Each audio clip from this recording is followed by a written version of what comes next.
you. Welcome back to MITA Unshackled, where we meet the thought leaders, movers, and shakers, and some of the dynamic individuals throughout the national, international cannabis industry.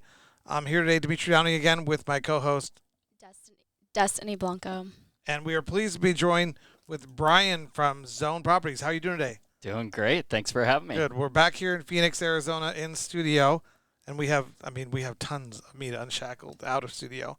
And that's the goal, is to cruise around the world and meet the cool people that are doing things. Bryan, thank you for joining us here in Phoenix at our studio. How are you doing? Doing great. Yeah, great to see the MITA expansion ecosphere world going everywhere, not just the U.S., but Nationally, internationally. And it's cool to provide that kind of education, that kind of gateway. Individuals like yourself who are knowledgeable and offer yourself up as mentor. And of course, we're trying to do as a mentor, and of course, we're trying to do business in the cannabis space. It's our pleasure to introduce you. So why don't we start with who you are and where you're from, and then we'll get a little bit as to how you got into the cannabis industry. Yeah, thanks. Great. And I know we were just talking a little bit before we hit the record button. It's anything in something as challenging as cannabis. You got to have good people that actually want to do good and do well at the same time.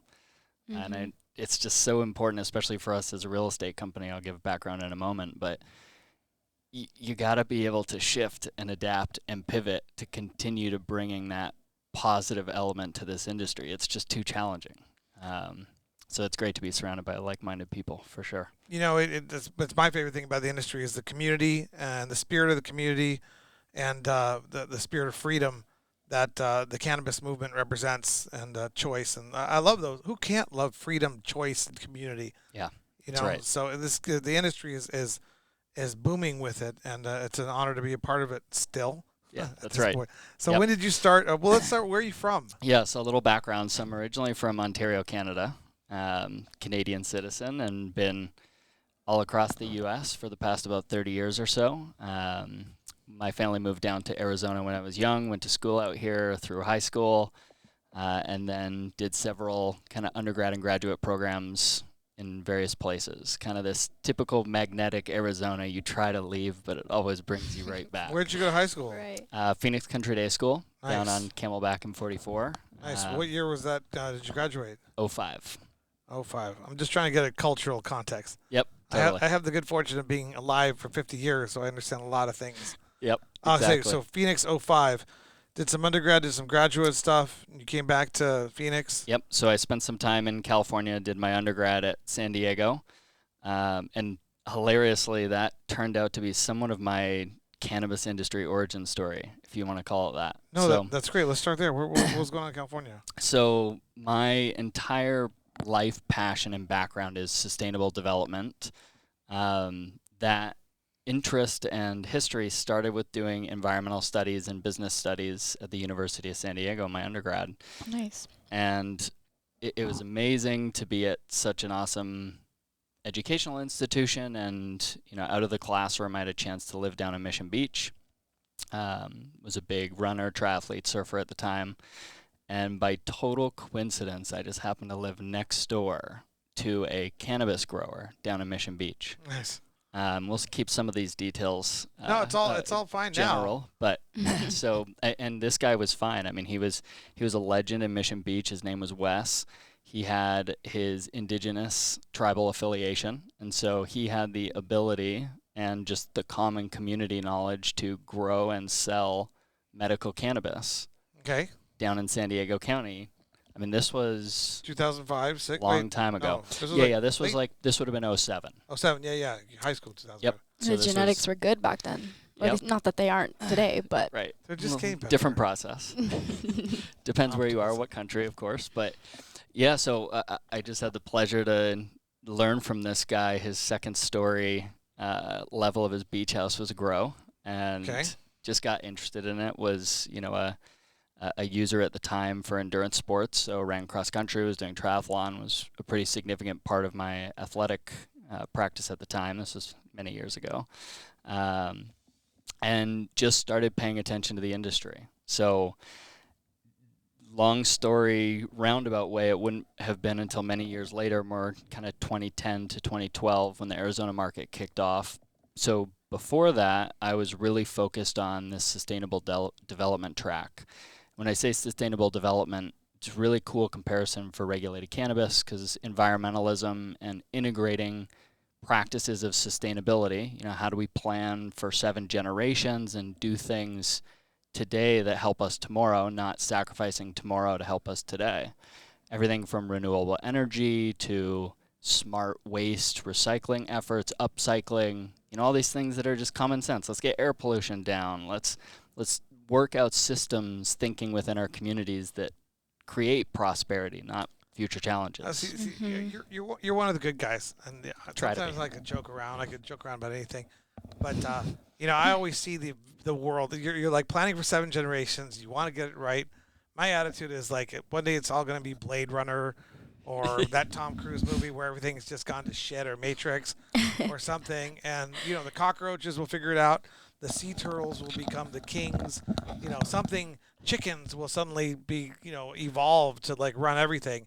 And so what? Yeah. You know, the humans fucked it all up, and now it is what it is. Well, here's what's so cool. I mean, but you're a humanitarian. You love humanity. And I'd like to think that I live in reality. And so it's, on one hand, you can take, you know, sometimes a realistic, a little bit, you know, glass half empty of like, we fucked it up already. But the beauty of what I think more about focusing on community prosperity, this is the challenge of sustainability, because in sustainability, that term's so generic, it's thrown away everywhere. It's like, why do we only want to just sustain things? Like, in concept, that's kind of cool. Like, we got to make sure we can keep doing things. But to me, it was always, how do we advance things? How do we make things better? How do we get prosperity increased? That's what the point of all of it is anyways. I like that. And that's the coolest part about cannabis. It's also a grassroots movement, and we can fix it all. Like, with some common sense, some good education, some passionate people, just like you guys here at MITA that are fighting for the advocacy of this huge new industry, like bringing the good people together to push that forward.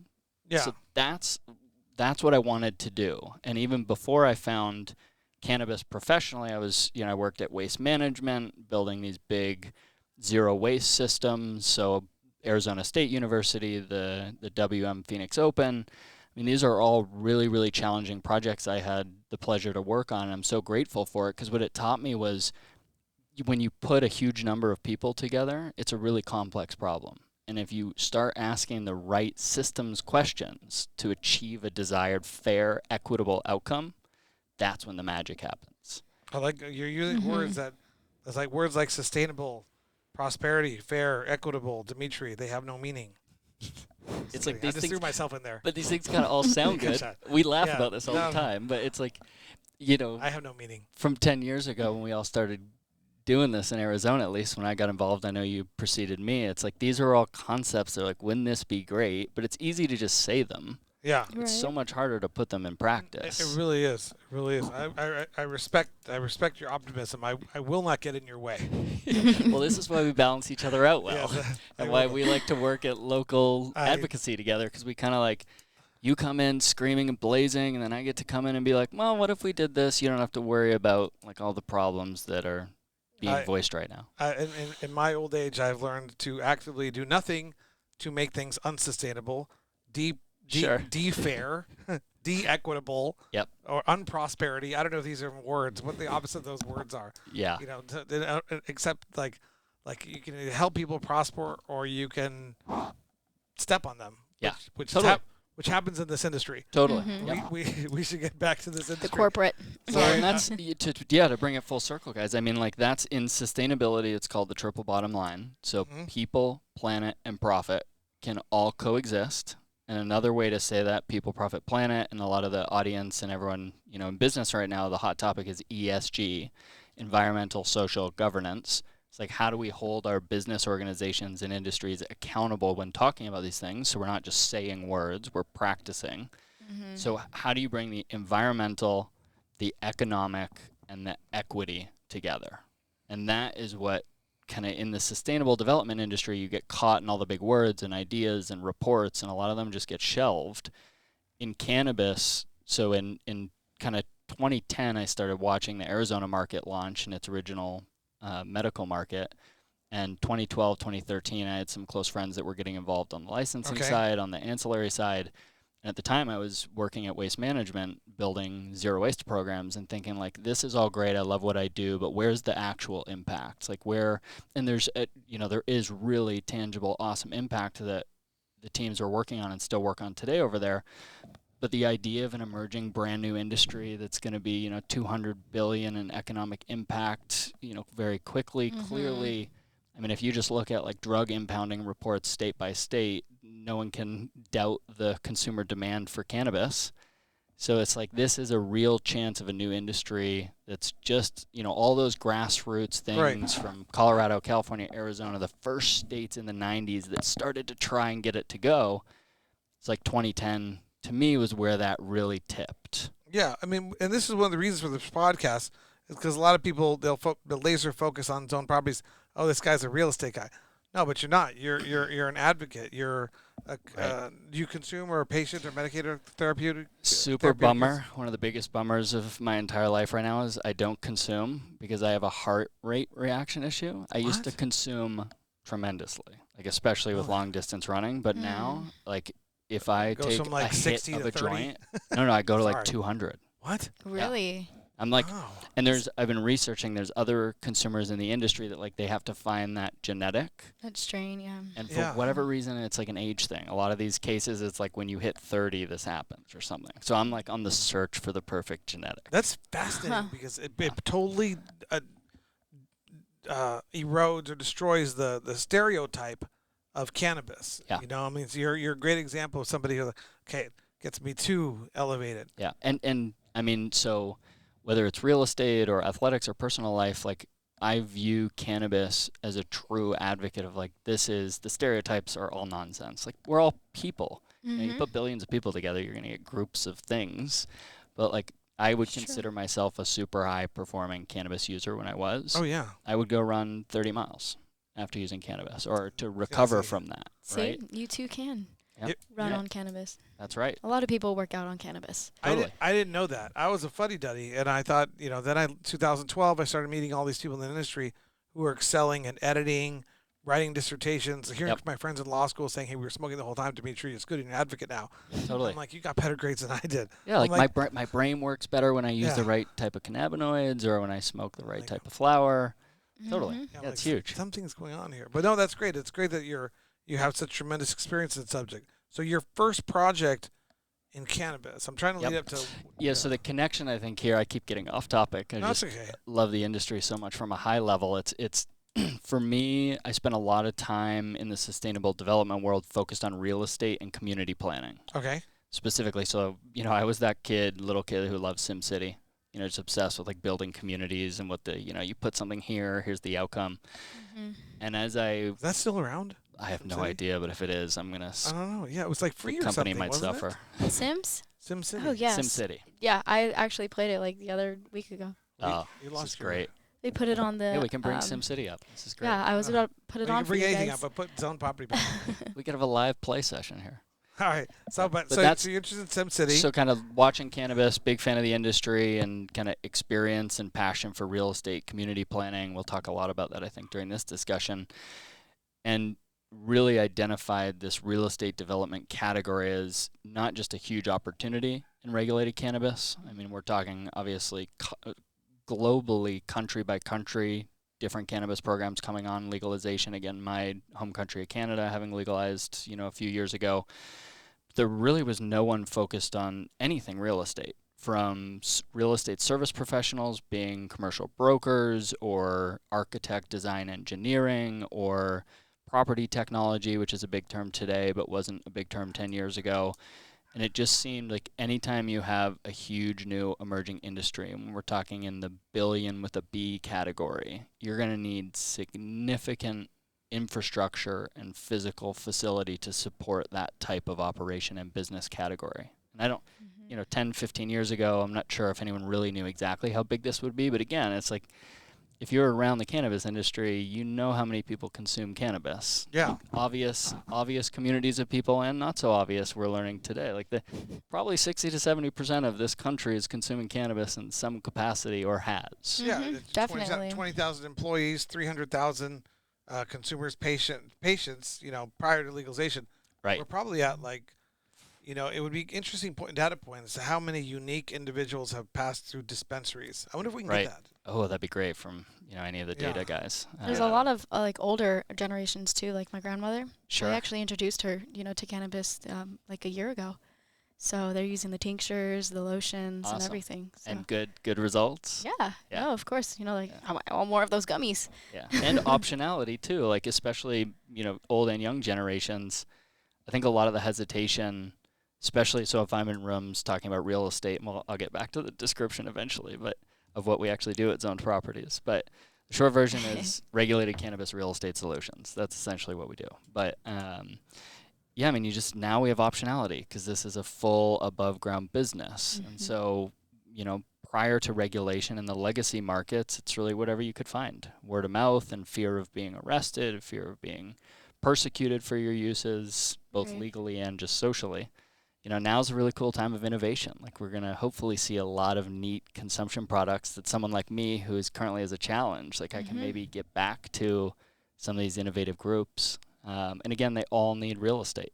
That was the commonality. See if we could spell something fun out of the acronym for regulated cannabis real estate solutions. I've tried so many times. So it's good for marketing. We'll work on that. Maybe that's what we'll unshackle, the right acronym. Yeah. Right, there we go. I'll brainstorm over here. But so was that your first big project in cannabis, or? So I had maybe you had to grow. I don't know. Maybe. From a hobby perspective, I had lots of stuff over the years. Well, see, we could talk about that. Yep. Okay.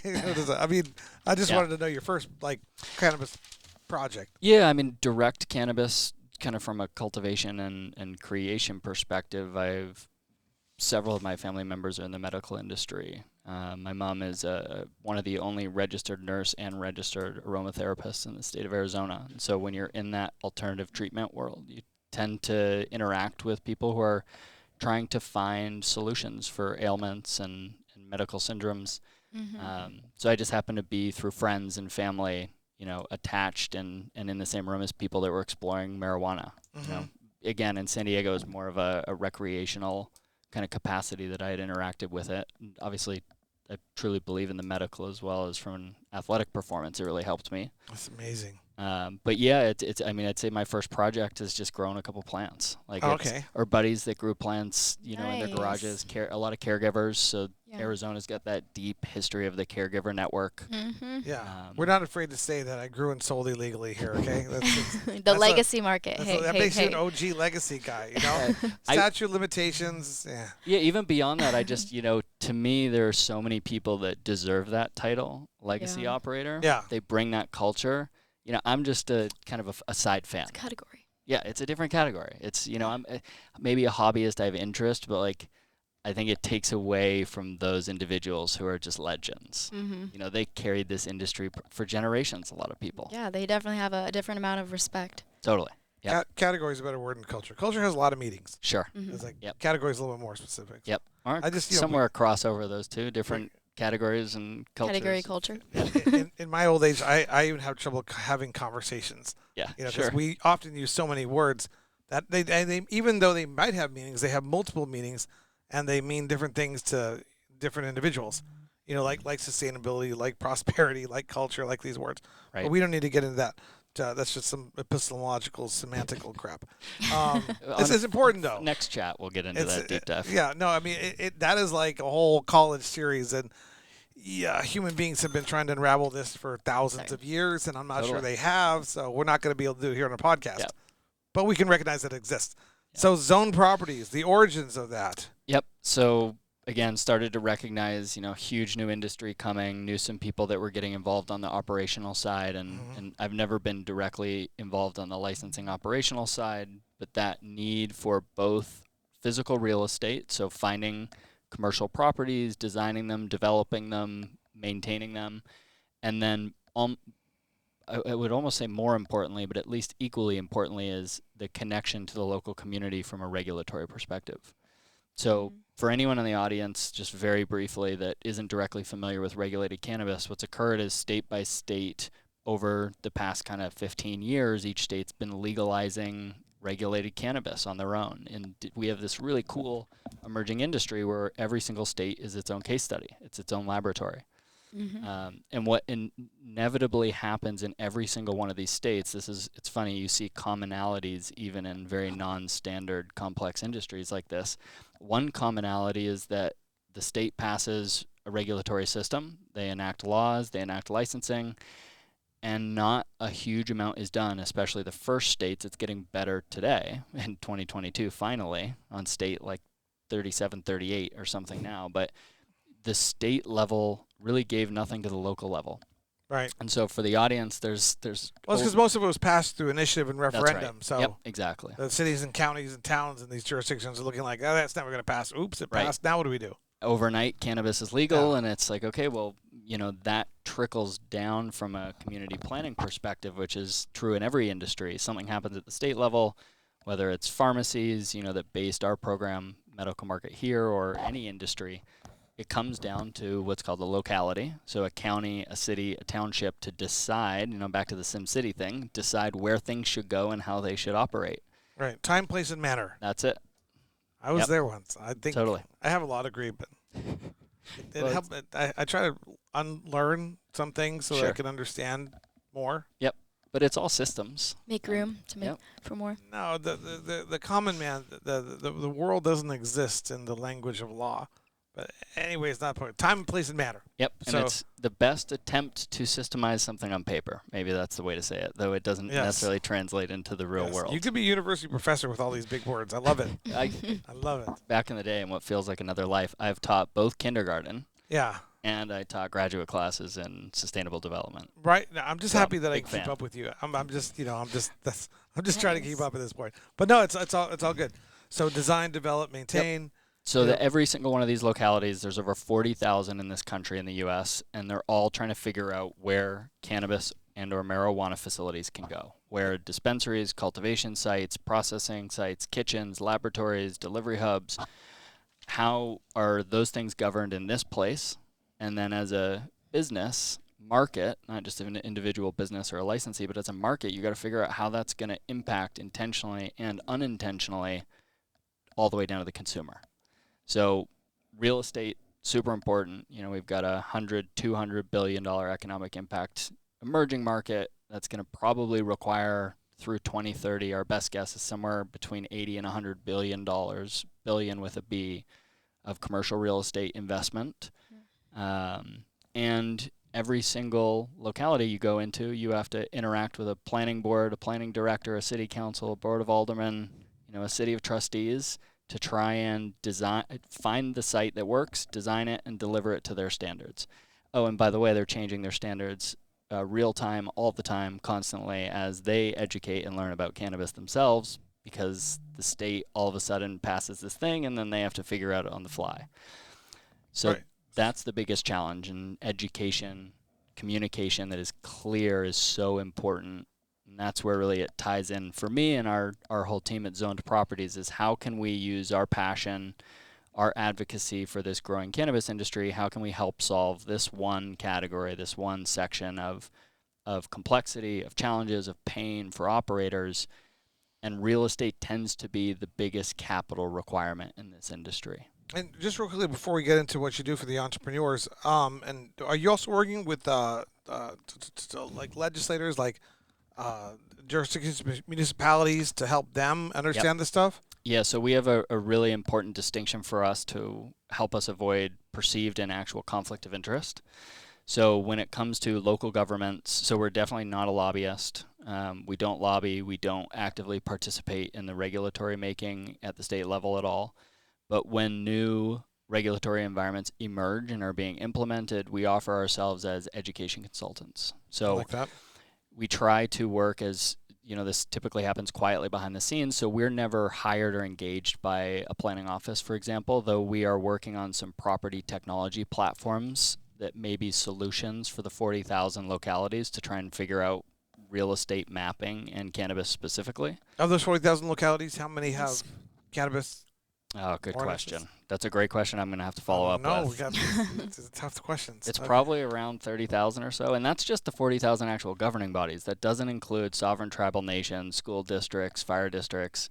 That number brings it up closer to 80,000. So the 40,000 are actual local governments that are telling you, you can build a house this high or a office this large on this piece of property, and it has to go over in that zone.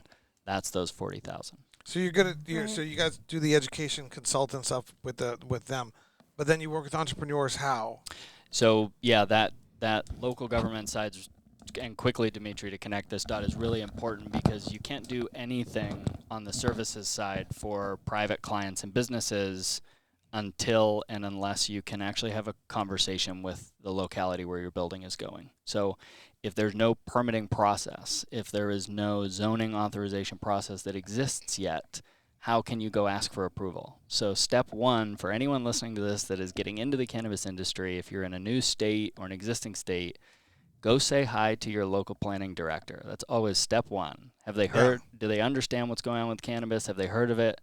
And so the role we often play is to try and give them impartial, objective information that really tries to reverse fear and propaganda from the war on drugs.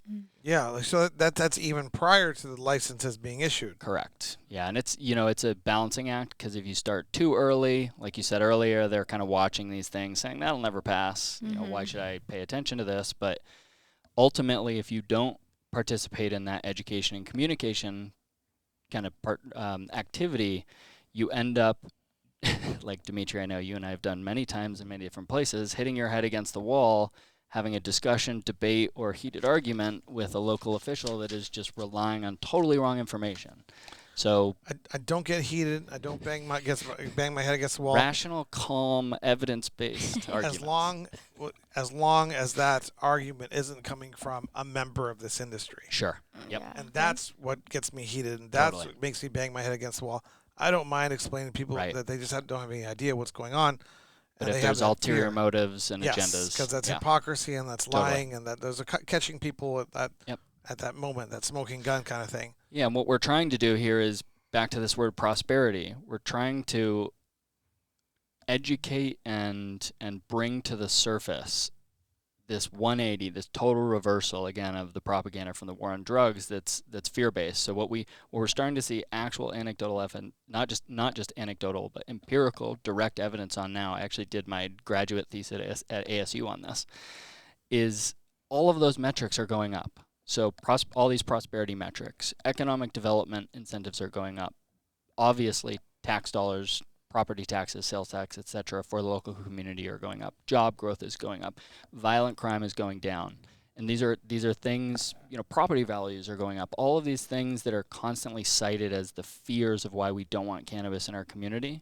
Mm-hmm. Now we're just at the beginning of seeing enough years of evidence from regulated markets to actually get some real data on this, not just hearsay, not just people debating based on both sides, optimistically, but maybe not emphasizing, but exaggerating what's possible, and then on the other side, fear. So you can also advise developers and strip malls and commercial centers and malls as to the realities of what happens to their real estate values when regulation and legalization occurs. When there's manufacturing centers or cultivations or retail. Yeah. That's so what we actually do as a company, so Zoned Properties, based here in Scottsdale, we've been at this for just about a decade. Let's get to the reason why you're here.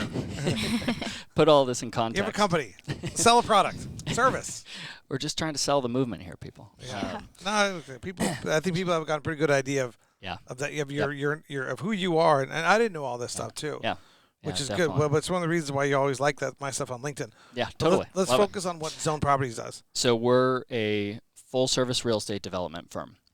Again, based here in Scottsdale, Arizona, but we've worked nationally. We've worked in just about every single state market in some capacity where there is regulated and legalized cannabis. So you're national? National, for sure. Yep. Our team's growing rapidly. Can talk about that in a minute, but we have 4 main focus points, 4 divisions of Zoned Properties. We have a property technology arm. So over the years, we have been looking for and will continue to look for technology and data platforms that allow us to provide real estate services to this industry at scale. A lot of this we can talk about in a moment too, but that the downside or the challenge of being something that's so hyper local, it's really hard to replicate at scale. That's why these grassroots movements take forever. They just eventually you build that tipping point of steam and then you're off to the races. So in planning, that's really for us, that indicator is planning directors talking to each other, sharing best practices. Okay, now I don't have to go reproduce this education. They're sharing the right stuff with each other. So property technology is the first division of our company.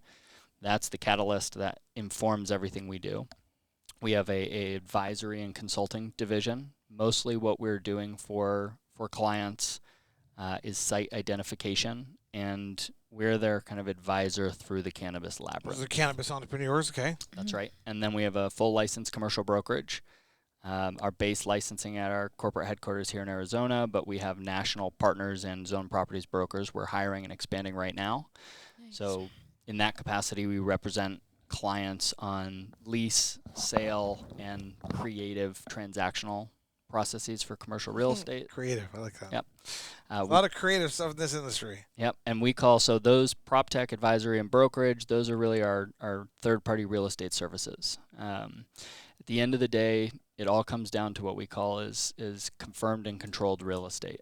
So you have to confirm that your piece of real estate you're looking at actually works. So that's zoning, that's permitting, that's regulatory confirmation, and then you need control of that site. So whether you're buying that site, whether you already own that site, whether you are getting into a lease agreement, an option agreement, again, creative solutions, and that confirmation and control is so important in real estate for cannabis because almost always that is what your licensing hinges upon. Of course, there's all sorts of other stuff, capital, experience, whether it's scored or a lottery-based license system, but you almost always have to have confirmed real estate that works, and you have to have it under control.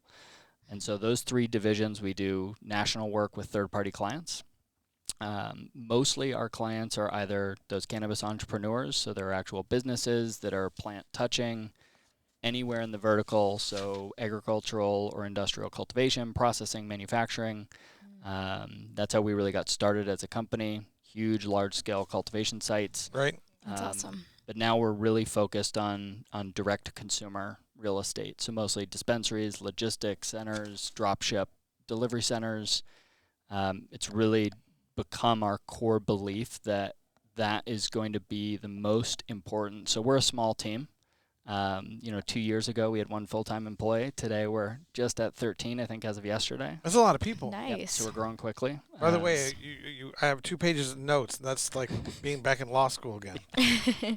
You have really good handwriting over there for scribbling. Well, I'm so just quickly. grabbing those words I need to look up, like You sustainability. said for some scribbles, Google, some chicken scratch. It's pretty good. Google prosperity and meaning. I'm just kidding. What is the meaning to life? How What do is I the- become prosperous? What does it mean to be prosperous? Yep. I mean, that's if the goal of the cannabis industry is to create prosperity, that'd be a phenomenal acclientment at the end of the day. Yeah. But I'm really going to work on the regulated cannabis real estate Yeah, we need solutions. an acronym for that because it's a mouthful. RC.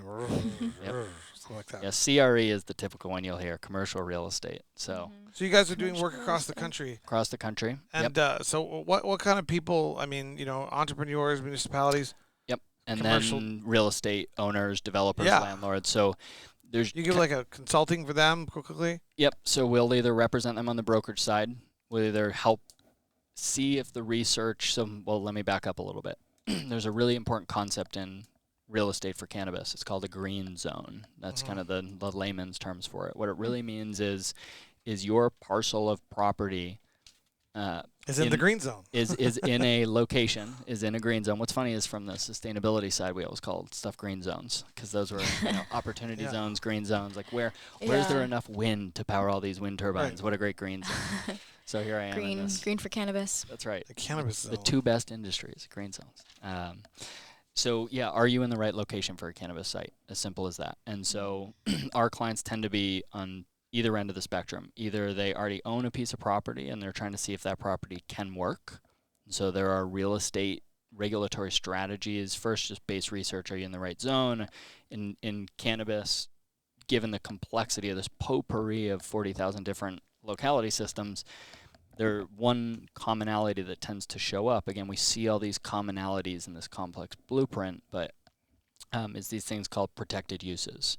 So that means that your cannabis site has to be a certain distance, usually 500 feet, 1,000 feet, a mile, from things in the community that the community planners believe or the legislators believe could be potentially negatively impacted. Now that doesn't... Setbacks. Setbacks, exactly. And I know you guys have done a bunch of work on this too. Yeah. And it doesn't just necessarily mean, when I say negatively impacted, that doesn't necessarily mean that cannabis is going to do bad things there, but it's a community planning term in the sense that you would not necessarily want a movie theater directly right next to a house. It's super noisy, traffic problem. So negatively impacted really just means in community planning that the use in this area has the best chance of succeeding at its desired uses. So there's all these setbacks. Almost everywhere you look, regardless of locality, you're going to see, okay, a dispensary has to be 500 feet from a neighborhood or a church or a park. I think these things will ease with time, but they're usually really complex and really strict. Although in the dispensary and the cannabis, I'm not sure there's so much concern about the success of the operation as they are the impact upon perceived impact. Right, perceived impact in the community. And, a lot of these things we talk about intended consequences, but unintended consequences. If the goal here is to transition the legacy market into the regulated market, I don't think a lot of planners are viewing this from that lens. They're just viewing this as, all right, our state legalized, we have to put a rule system in place, let's just get this off our desk. And again, back to education, we're trying to shift that paradigm and that lens that's like, okay, if you do this right, crime will plummet, and a huge number of challenges, one of the biggest ones plaguing most of our localities and communities today, the opioid crisis, will get tremendously better if you do this the right way. So that green zone is so important because there's this concept in real estate and community planning called Nimbyism. Talk about a good acronym. That's not in my backyard. NIMBY. Not in my backyard. Definition, please. Yep. Not in my backyard. Spelling, N-I-M-B-Y. Spelling and definition, please. Use it in a sentence, please. Yep. Nimbyism is the potential downfall of the cannabis industry. Yes. There you go. Good sentence. But basically what it means is, again, certain things are designed intentionally to be in certain parts of our communities for desired outcomes. But there are inevitably property uses that people just perceive as being negative, and so they say, well, not in my backyard. The typical one for this is like energy and heavy industrial. And I saw this a lot in the waste industry when you're trying to do recycling programs. Tempe is an amazing example where we are right now.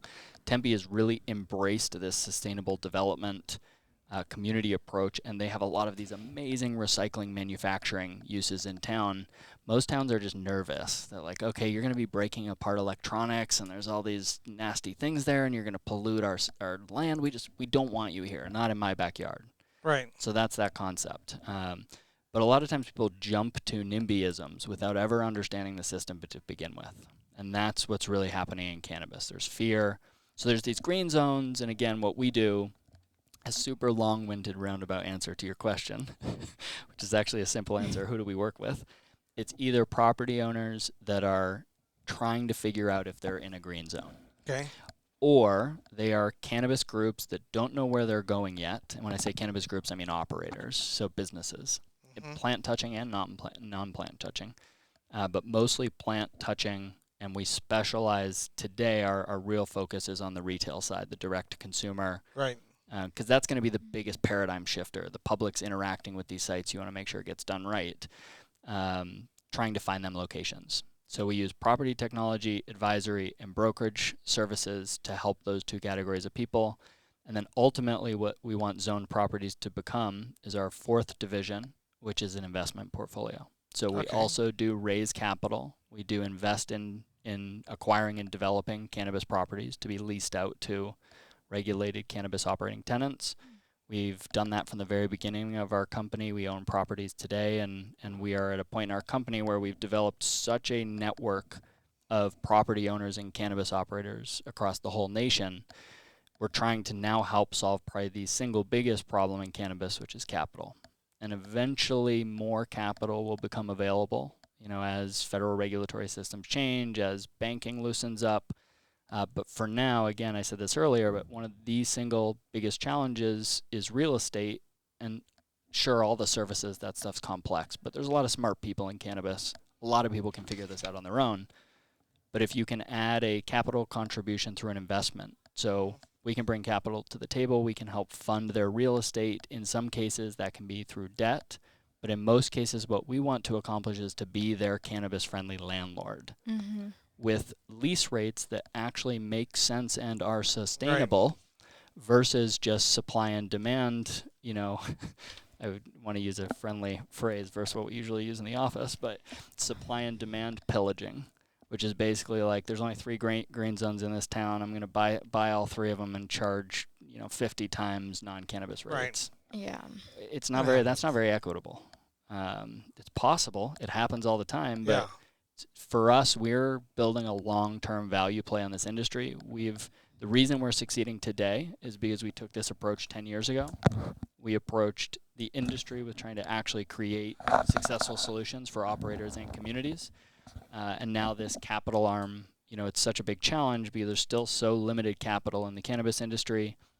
A lot of the capital that does come into the industry, people who use it have usually no choice.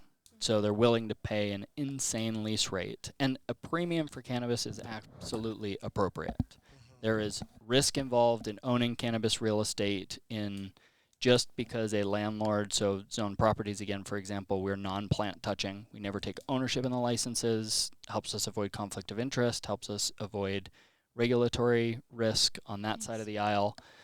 But to achieve that win-win, of course, we need to be given a premium that's reasonable for taking that risk, but it also needs to be sustainable. So even if a tenant that I'm talking to on an investment property is willing to sign their name to a lease and a personal guarantee at 10 times non-cannabis rates that if you put a fast food tenant or a jewelry store in there, it doesn't mean that's going to be good for them. The last thing you want to do is choke your tenant when you're a cannabis landlord. You want them to succeed so that on a 15-year lease, they will never have a default event for you collecting your rent check. Do you find yourself doing more business in California than...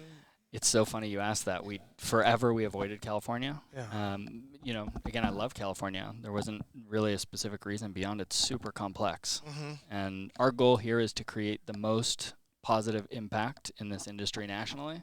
And there's lots of smart people working on California. But we're looking at a project right now in California. We will probably end up doing it. And we have represented people on the advisory side in California. We represent clients right now in California. But it's a behemoth. So there's some use already exists in California. I'm just trying to figure out what states have the most opportunity for your company. Yeah, so for our company, and really I'll just say there's no need to be greedy. There's more than enough pie to go around for anyone listening to this who is looking to invest in real estate and cannabis. There is, again, we're probably going to see $80 billion worth of commercial real estate in this industry. Right. That's probably conservative. Best guess is maybe 20 has been deployed to date. So if you're looking at it, one, make sure you're looking at a state and local market that you understand, that you're familiar with. So we have a whole team of people. I mean, we have full-time staff, but we also have, now probably about 35 partners nationally that work as independent contractors, as project advisors for us, that are boots on the ground for all these projects. We intimately understand a market before we get into it on behalf of a client or an investment. So first, understand your market. And then second, if you're going into this, I would just follow the markets that are coming online. So, I mean, California is a behemoth, love it, but there's a lot of people working on California. Florida's the same thing. There's a lot of opportunity, but there's also a lot of really smart real estate and cannabis people in Florida. Yeah. Whoever thought cannabis would be all about the real estate? It's all about a lot of things. Yeah. We're biased. We're obsessed with real estate, but... Well, no, but you have to. You need a properly zoned place. You just got to get... The funny thing about real estate is you just got to get it done. You kind of just need to make sure that you've checked that box, and if you do it right, you probably won't ever have to think about it again. And so we're approaching the last 4 or 5 minutes, but I wanted to drop in a couple other subjects. Because I know these are business opportunities, do you help people with applications and find real estate? Yep. So especially in new cannabis license markets. Well, let me zoom out. So Are you working in Florida? We are working in Florida. A lot of action in Florida, A right? lot of action in Florida, especially if they bring on their adult use market. So we represent lots of property owners, so real estate funds, real estate investors, et cetera, developers. But our cannabis clients, our real sweet spot is either social equity operators, because we really understand the challenges. We do a lot of pro bono work for social equity operators.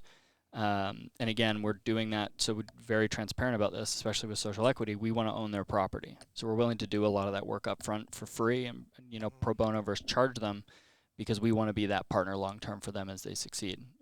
So that's one category. And then this interesting category has emerged for us, and it's not necessarily that it's the best cannabis category. It just tends to be where we can provide the most value that these clients really need. And that's clients who are SSO operators, single state operators, that are transitioning into multi-state operational status. Whoop, whoop. And typically private clients. So there's just a different need for a public entity that's an MSO or an SSO going MSO. Yeah. Most, from our experience, private cannabis entrepreneurs tend to be super focused on the business. They're hard negotiators, not to say that the public entities aren't, but they have different objectives. The private entities need to expand for their objectives. Let's say they've got 3 locations in one state. They have 4 new states identified, and they want 5, dispensaries. Again, retail, direct to consumer is a big focus for us. So we work to find them all those sites. And we typically, from a business perspective, we try to be very reasonable in our fees. We understand how expensive it is. We want you to pay us on success. So if we deliver a confirmed and controlled site for you, Mr. and Mrs. Operator, we get paid for that. We're your broker in the transaction. If you're buying, if you're looking to lease, and that confirmation and control, and ultimately for the right clients, if it's a win for them, not all clients will be the case, we want to invest in that real estate with them and be their landlord. So Awesome. The zoned properties model was never built intentionally this way. It just over the years became so evident what was needed, and we just found this cross-pollinating circumstance where okay, everyone needs help. So back to applications, that SSO, MSO category, there's a lot of groups looking to apply for licenses. They're going to states that are emerging, and we fill the real estate component. So we've got a network of experts that do the actual application work. A lot of times we refer them in, or they bring us in with their clients to help find the real estate.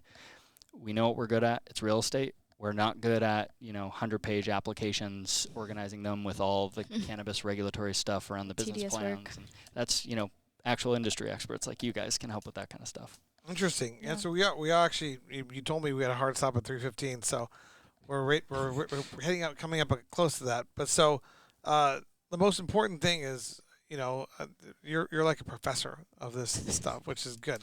That's where he started. So I'm a social equity mentor, as dubbed by you, so I have to get this stuff. Yes, and you are available to the social equity individuals out there, but not just in Arizona, across the country. Across the country. People who are interested in social equity, who might not know where to start, you might be a good person to contact if there's a licensing opportunity that's come about somewhere. Yeah, and a real quick plug. I mean, so the other thing we're doing right now, we've hit this inflection point where finally there are traditional real estate experts that are coming out of the shadows. They're like, yeah, I've been working on cannabis for 5 years, but I didn't really tell anyone.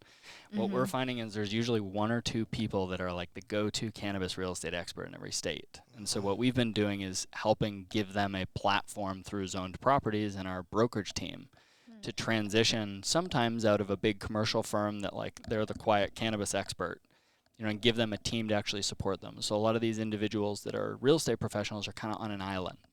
We've all been there when we got started in cannabis. You're like kind of on your own. You got to find your tribe, your community. So, anyone out there who's a broker or a real estate expert professional that's been trying to help cannabis clients, give us a call. If it's just a, parallel relationship where we can help, happy to do that, just like any operators out there. But we're actively onboarding advisors and commercial brokers across the country onto the team right now. That's wild. They're just getting bigger. And I'll then give you a call. Texas is coming. It's just Texas is exciting. We just talked to a new potential client out there. There's a lot of stuff going on out in Texas. I think Texas is going I think it's the cream of the crop, which is kind of funny. Something coming from a Canadian. I did live in Dallas for a year and loved it. But Texas could be bigger than California. So how do people find you? What's the best way to contact with you? I know we hang out on LinkedIn, but Is there like a treasure trove of information on your website? It's coming. We've been working on it for a while. It's Okay. not on there yet. But yeah, just the easiest way to get a hold of us, zonedproperties.com. Okay. We got a contact form if you're on Twitter at Zoned Properties, super active on LinkedIn. Our whole team is. You can send me an email directly, Bryan, Bryan, at zonedproperties.com. Whether you're a real estate investor, whether you're a cannabis operator, Does that whether you have work? a random question. Yeah, did you guys see the Follow Destinee's magic. email pop up right here? Yep. Now, she's gonna Lower third is going to be right here with all the contact Digitally information. throw it at you. and you put Brian like that. His LinkedIn. Yeah. And thank you guys. I mean, it's just such an amazing platform to get education and communication out in a super noisy, complicated industry. Let's unshackle it. Well, certainly. Here we Look go. at it. You should be hosting the podcast. That's the third time he's thrown in Unshackled. I know. Just trying to be a regular guest here. So Profesh. On Get October here. 26th, you should come to that MITA. Yep. Put that down and drop in because Hartzell and I Sweet. we're taking the game day. 'Kay. Those are the game day concepts. So we just do 2 hours of content and drag up random people from the industry. Although Jim McMahon and the NFL guys took like an hour and a half of it last time. There's not going to be. We're going to bring in the people that are there. So Yeah. just come on up and we'll see you on October 26th at the next MITA. But we thank you for being here. And I think, I learned, I certainly learned some new words today and some new acronyms. I have like a whole list of notes here. Hopefully it wasn't too nerdy. Try and keep it. No, No, we that's good. need all the nerdiness. Everyone needs to learn here. It's about It's the pretty education behind it. It's Totally. pretty clear that if somebody who's very serious about being in the cannabis industry wants to get involved in it, you're one of the guys they should contact so they can discuss how to be involved. And landlords of shopping malls and Yep. all these people, they should be speaking with you about the real world impacts of real estate and cannabis and how they come together. So even somebody with, say myself, I'm looking for a house. Yep. I can just reach out to you and. Yep. No, it's a Well- it's a funny question you asked. So like we don't do residential real estate transactionally, We but don't do illegal grows. However- No, I'm not legal grow. I'm looking for a house that is 25 miles away from a dispensary so I can get my caregiver's To license. actually buy a house. Yeah. well, and that just is if 25 are miles you in away. an HOA? Do they have a marijuana policy? Are you going to have challenges if you're in a condo or an apartment? So yeah, anyone can reach out, even residentially. Happy to have a conversation. Just That's point in the right interesting. direction. Yeah. I'm down that road. So It's going to be a huge issue is that like- people aren't thinking about. The fifth Yeah. element of zone properties. Yeah. How to find your house. Well, and if you ever want to rent that house in the future, so if you're going to get a long-term mortgage, you own it, you ever want a short-term rental, Airbnb, long-term rental, these are Right. all things that could be factors to consider. Yeah. there Wow. we go. Crazy stuff. It's been another episode of MITA Unshackled, and we certainly have learned a lot today. So we'll see you next time. Thank you, Brian. Thank you you. guys. That was actually